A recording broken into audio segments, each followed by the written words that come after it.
priority in our home. We had a really good matzo ball soup this year. We made like one giant thing at the beginning and sort of stretched it out over the course. I think we still have some left, a little bit. We just did like one giant. I don't know, the biggest pot we have, I think. Um, this this evening, rather than sort of a normal sermon, I'd like to share an article that I came across a couple years ago, all about Chad Gad Yah, sort of a staple song of the Passover Seder. You can't have a Passover Seder without singing about one only kid, an only kid my father bought for two zuzim, right? That's it's a song that is built in. It's just an endemic part of the Seder. But how did it get that way? And why is this song mixed up in the Seder? Well, I came across a very provocative answer from Rabbi Eliyahu Safran, who wrote this article back in 2013 that I'll share with you now. He writes, as the Seder night ebbs away, long after the four questions have been asked and answered, all after the festive meal has been eaten and the post-feast drowsiness descends, after the evening's mitzvot have been observed and the fourth cup of wine emptied, we raise our voices in a curious, delightful, seemingly whimsical song at the end of the Haggadah, Chad Gad Yah. This lively tune is at once one of the most popular of the many Pesach songs and at the same time one of the strangest. On the surface,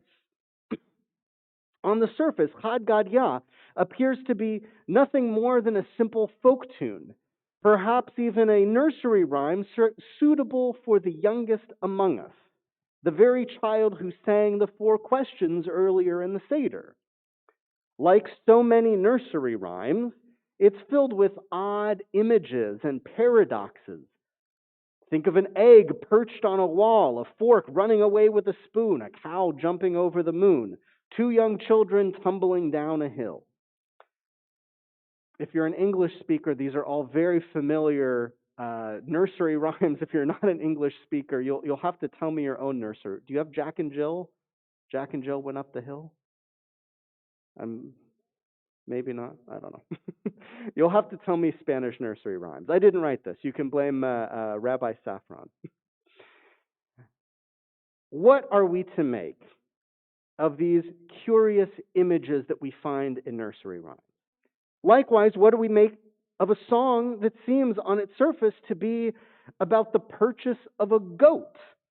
While it is possible to enjoy the song just in the singing, to become enraptured by the peshat of the song, the paradoxes and troubling images draw us in deeper to the song, searching for its meaning and significance.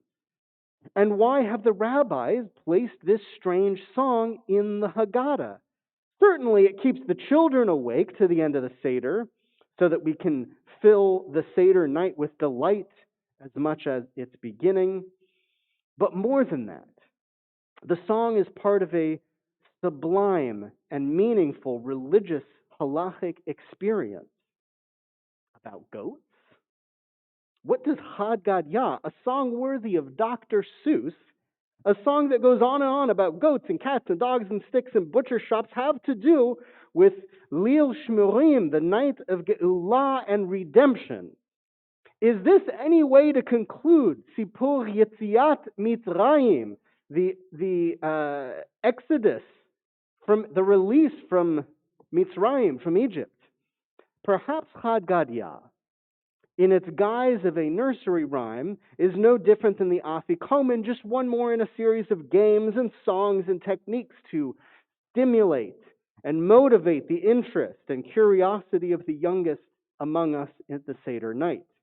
By the end of the Seder, after the Afikomen has been found and its reward exacted, after the story's been told and the festive meal concluded, the children grow sleepy and want nothing more than to curl up in their mother's laps and enjoy a well-deserved schluff. But no, no, not yet. It's not time to slumber. So we continue the many and seemingly strange things at the Seder to keep the children awake. So we arrive at the lively songs that culminate in Chad Gadya. Okay, it is delightful for children, but what is its significance for adults? Even if the song's purpose is to keep the children awake, the song's theme and images are depressing and cruel. Despite the melody, this is no amusing little ditty. No character escapes unscathed in Chad Gadya. The kid is innocent and harmless, but the cat consumes him. The dog takes revenge on the cat, but then the dog gets a beating. The stick beats the dog, but then gets burnt by the fire, and so on until the song's climax, the grand finale of the entire Haggadah, comes with triumphant crescendo. Then came the Holy One, blessed be God, and smote the angel of death. God has entered the scene. God's involvement in the song's turn of events certainly means that Chad Gadya cannot simply be understood as a whimsical rhyme. And so it turns out that this deceptively simple song is filled with insightful lessons. In fact, Chad Gadya incorporates each one of the most fundamental elements of emunah. As such, it belongs as the grand finale of the entire Haggadah. Over the centuries, differing interpretations have been offered to explain the song, many seen in its dark images the history of Israel. The lone innocent kid, the father, Avinu Shebashamayim, selected the lone kid when giving two zuzim, two tablets of the covenant. The animals, objects and people who subsequently destroy and beat and consume one another are the various nations that persecuted, subjugated, and oppressed the one lamb among 70 wolves throughout history. Ultimately, the Holy One, blessed be God, comes to bring out the final redemption of God's beloved kid, who remained alone and separated in front of the devouring nations. Another explanation takes the form of a debate between a Jew and an Egyptian, framing this interpretation as the understanding that the kid is an animal both deified and worshipped by the Egyptians. Seeing in this deification the essence of idolatry, the Jew wonders how the Egyptian can worship a kid that can be devoured by a cat. When the Egyptian responds that, well, then I'll worship the cat, the Jew retorts, but a dog can overpower the cat. The Egyptian quickly transfers his allegiance to the dog. The debate persists until the Jew concludes, but all powers on earth are subservient to the Holy One, blessed be God. So why don't you finally realize that God is to be worshipped? Yet another understanding views the goat as a human soul, which descends, sold by the Father, to this earthly existence and suffers through trials and tribulations of life as it moves about in this world. Zuzah Zayin, moving about in the world, two zuzim. Each stanza of the song symbolizes another phase and stage of life as we know it. As life progresses and years go by, we are called to task, Chad Gadya, unique soul, unique soul. What have you accomplished in this world? What are you doing here? But at each and every step and stage, we procrastinate, thinking that there will always be time to tend to the spirit and soul. later. Later, however, never comes. Finally, we are warned that in due time, the soul will have to return to its source and give a reckoning for its deeds. Ultimately, each of us must answer to a higher source. So too, the Gaon of Vilna traces the theme of Am Yisrael's trials and tribulations through its long sojourn. The two Gidiyim bought by the father are the ones purchased by Father Yaakov and brought to Yitzchak on the nights of Pesach. These were to become the dual korbanot, the dual offerings of Passover, which merited Jacob the blessing of Isaac as well as the Bechorah. The cat is the jealousy between them. The dog is the Pharaoh.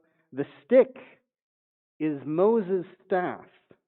The ox is the kingdom of Edom. Then came the Holy One, blessed be God, who will redeem God's people and nation and raise the banner to gather in our exiles. As many interpretations as there are interpreters. A review of these various understandings, however, always returns us to the central theme of Chad Gadya. The same theme that makes clear that this is no children's ditty. That theme is quite simply that God is master of the world. No true story begins or ends without God. Whether we like it or not, whether we want it or not, God must enter into every story of our individual and our collective lives. God is the ruler of all. God conducts the affairs of the world in God's own way, in a fashion that does not always conform to our own wants and selfish understanding. As a result, the world often appears chaotic, unfair, inexplicable, and in disarray. Too often we forget or ignore that actions have consequences and that there is no deed which in the end does not lead up to God. Each and every action, even one as simple and ordinary as buying a goat or a car or a home in the marketplace, is part of a chain. Somewhere in that chain will lead to God.